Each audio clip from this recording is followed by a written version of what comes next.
Hi there, it's Ellery, and I'm in my backyard on the patio, and I'm going to talk to you about how do you start seeds to make plants to grow food. All right, so the first thing we do, if you want to look down here, I'll show you how I've set up a little propagating area on the patio here. So let's just get this one, and let's put it over here on the table. And I can kind of show you how we did this. So this is a seed flat tray, and underneath we put a little piece of landscape cloth that the water can go through, but it holds the soil in there. Then we just put some potting mix that you can get at the store, just a bag of potting mix, and you lay that in there, and then you just sprinkle the seeds. Not even a whole seed packet would produce this. So we divided it up in two. And one is different kinds of Asian salad greens. It's called mesclun. And if you look here, this has been seeded probably about, a month or 6 weeks ago.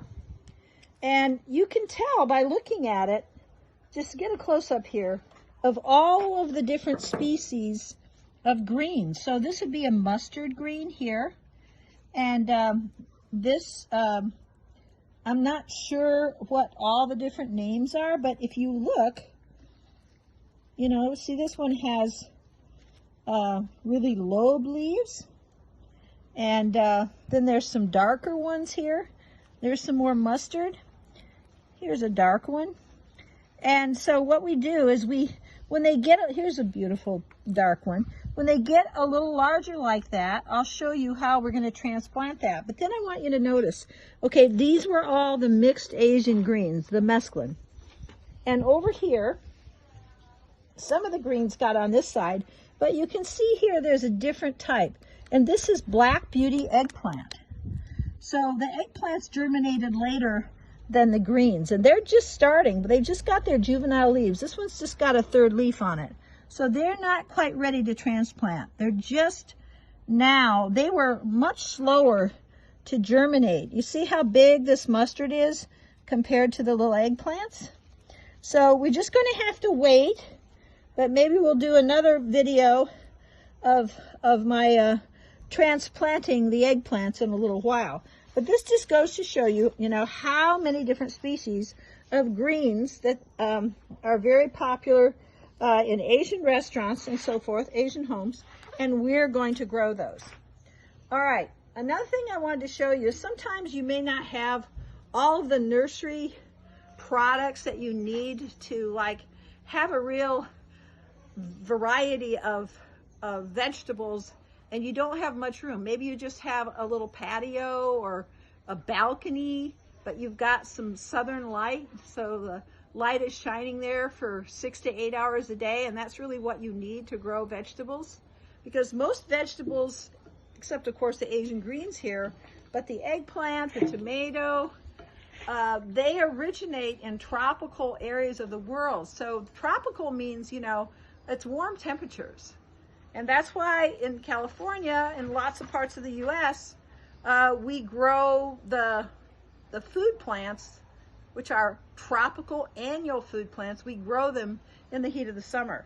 So if you want to grow food and you don't have a lot of nursery cans, you can, this is a Mexican style hominy can, and we ate the hominy over several days. And we've got this can, it's all cleaned out. And then what you want to do is you want to put some holes in the bottom